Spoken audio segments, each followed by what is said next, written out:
বন্ধুরা এখন ঘুরতে বাজে দুটো আর এখন আমরা বেরোচ্ছি হাওড়ার উদ্দেশ্যে। আমাদের ফার্স্ট ডেস্টিনেশন ব্যাঙ্গালোর। তার কারণ আছে আমরা কিন্তু বাইক ট্রেনে করে নিয়ে যাব আর সেম ট্রেনেই আমরা যাব, তাই আমাদের বাইকটা লাগেজ করতে হবে। পার্সেল করলে আগেও পাঠাতে পারেন, তাহলে 3টে নাগাদ সম্ভবত আমরা হাওড়ায় গিয়ে পৌঁছাবো। তোমরা আমার সঙ্গে থাকো, আপডেট দিতে থাকবো কি করে তোমরা পার্সেল করবে বাইককে বা কি করে তোমরা লাগেজ করবে বাইককে, পুরো ইনফরমেশনটা আমি এই ভিডিওর মাধ্যমে তুলে ধরবো। আর এই হচ্ছে আমার বাইক, দেখতেই পাচ্ছ, ট্যাঙ্ক ব্যাগ, দুটো পিনিয়ার বক্স লাগিয়েছি, টপ বক্সটা আগেই ছিল। হাওড়া রেলওয়ে স্টেশন, ডান দিকে সাবওয়ে গেট, ডান দিকে। আর ওই দেখতে পাচ্ছি আমরা হাওড়া ব্রিজ। বাহ, দারুণ লাগছে। ওই যে দেখতে পাচ্ছি বন্ধুরা, দেখো দেখো, অসাধারণ লাগছে।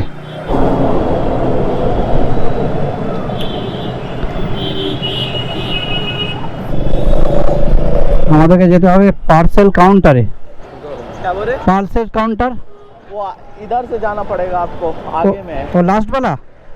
ये लास्ट वाला जो रास्ता, अच्छा अच्छा, वो वाला रास्ता में आगे में है। अच्छा, थैंक यू। आपका नाम क्या है? अनुराग। अनुराग, अनुराग भाई बोल दिया। ওই পারে যাই তাহলে। একদম হাওড়া স্টেশনকে বাইরে থেকে দেখছি। এটা হচ্ছে ওল্ড বিল্ডিং, তাই তো? আমরা যাব নিউ বিল্ডিং এর কাছে। হ্যাঁ, আমাদেরটা ব্যাঙ্গালোর যাবে, ব্যাঙ্গালোর। 10 নম্বর। আচ্ছা, ওই যে জল ট্যাঙ্কি আছে না? হ্যাঁ হ্যাঁ, 23 নম্বর প্ল্যাটফর্মটা ওইদিকে। হ্যাঁ। জল tank. Welcome to new cab road. তো আমরা চলে এসেছি একদম, দেখো ইস্টার্ন রেলওয়ে হাওড়ার যে জল ট্যাঙ্কটা, একদম জল ট্যাঙ্কটা নিচেই রয়েছে এই মুহূর্তে। বন্ধুরা প্যাকিং চলছে, দেখতেই পাচ্ছ, আর সঙ্গে ট্যাঙ্কটাকেও ফাঁকা করা হচ্ছে।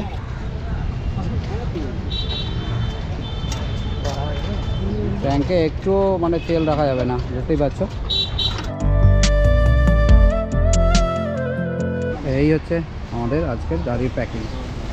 লেখা হচ্ছে হাওড়া টু SMV। PNR নাম্বারটাও এখানে লিখে দেবে। আমরা এবার আস্তে আস্তে গাড়িটাকে ভেতরে নিয়ে যাব। চলো তোমরা আমার সঙ্গে থাকো। একটা সামনে দিয়ে নিয়ে যাচ্ছে আর আমরা ভেতরে ঢুকে পড়েছি হাওড়া স্টেশনে। এইগুলোই হচ্ছে লাগেজ বুকিং কাউন্টার, দেখতে পাচ্ছি। ফর্ম জমা করলাম আর এই গাড়ি চলে এসছে, চেক হচ্ছে পেট্রোল। বন্ধুরা ট্রেন আমাদের 10:45 আর ঘড়িতে বাজে এখন 5:23। খুব খুব কম কম করে হালকা যতটুকু একদম ধরা যায়, না বললেই নয়, না দেখালেই নয় তোমাদের, সেইটুকুই ভিডিও করেছি। আর ভেতরে লাগেজ করে দিয়েছি, মেসেজ চলে এসছে আর একটা বারকোড দিয়েছিল, সেটাও লাগিয়ে দিয়েছি বাইকে। আর দেখো আমাদেরকে যে অ্যাজ এ প্রুফ হিসাবে একটা কাগজ দিয়েছে, তোমাদেরকে এটা একটু দেখাই। এই হচ্ছে সেই কাগজটা। বাইকটা লাগেজ করতে আমাদের টোটাল খরচ হয়েছে 3,346 টাকা। আমরা ওই 10:45 ট্রেনে উঠবো আর বাইকও আমাদের সঙ্গে যাবে। আমার বাইকটা চলে এসছে, আপনারা দেখতে পাচ্ছেন, এই হচ্ছে বাইক।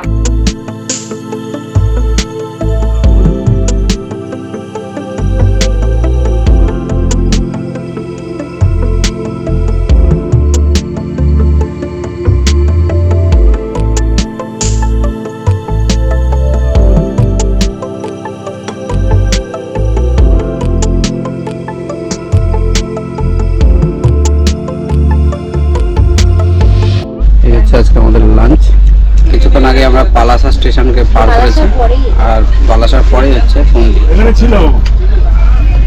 লাঞ্চ করছি, ভালোই লাগছে। 130 টাকার লাঞ্চ, দুজনে মিলে খেয়ে নিচ্ছি। ডবল ডিম দিয়েছে, তার সঙ্গে দুটো তরকারি, ভাত আছে, এক্সট্রা ভাত আছে, আচার আছে। খারাপ লাগছে না খেতে।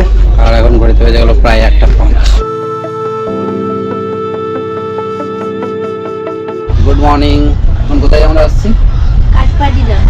কাঠপাটি জংশনে আমরা পৌঁছে গেছি আর ঘড়িতে বাজে প্রায় 10টা। আর এই হচ্ছে কাঠপাটি জংশন।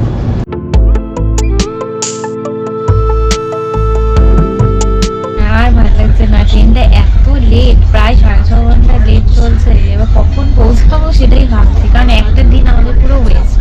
ব্যাঙ্গালোরে এটা সকাল 7টায় ঢোকার কথা ছিল, এবার দেখেনি দেখাচ্ছে প্রায় 1:30 নাগাদ ঢুকবো। মানে আজকে আর কিছুই হবে না।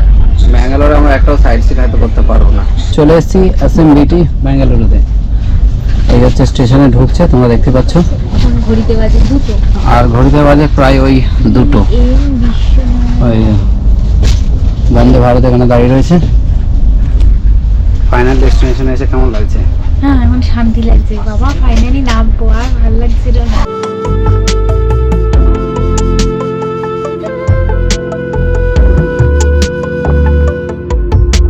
আমরা গাড়ি হাতে পেয়ে গেছি, এই হচ্ছে আমাদের গাড়ি।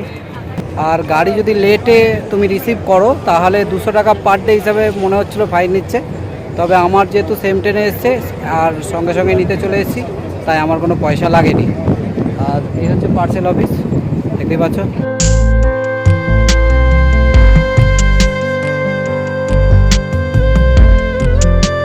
Thank god. Thank God. আমিও না, উইন্ডশিল্ডটা নিয়ে খুব চিন্তায় ছিলাম। লুজ হয়ে গেছে বাট এটা ভাঙেনি। হ্যাঁ, তবে ভালো লাগছে যে আমরা ব্যাঙ্গালোরে পৌঁছে গেছি। আর একটু পরেই আমরা ওই আধা ঘন্টা পরে গেস্ট হাউসে গিয়ে পৌঁছে যাব। আর প্যাকিংটা খুলছি, প্যাকিংটা পুরো খোলা হোক, তারপর পুরো গাড়িটা আপনাদের দেখাবো। তারপরে আমরা ব্লগটা এখানেই আজকে শেষ করব। চলো তোমরা আমার সঙ্গে থাকো। দু রকমের প্যাকিং হয়, বুঝতে পারছো। এরকম ধরনের ফয়েল দিয়ে একটা হয়, বাবেল লালা। হ্যাঁ বাবেল ওয়াল, আর একটা শুধু ওরা এই বস্তা দিয়ে করে দেয়।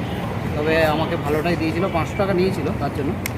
আর ওখানে এই প্যাকেজিং করতে অফিসারের কাছে গাড়ি নিয়ে যেতে সব কিছু করে 1000 টাকা গেছে, আর গাড়িতে গেছে 3346 টাকা। পেট্রোলটা ঢেলে দিই তাহলে।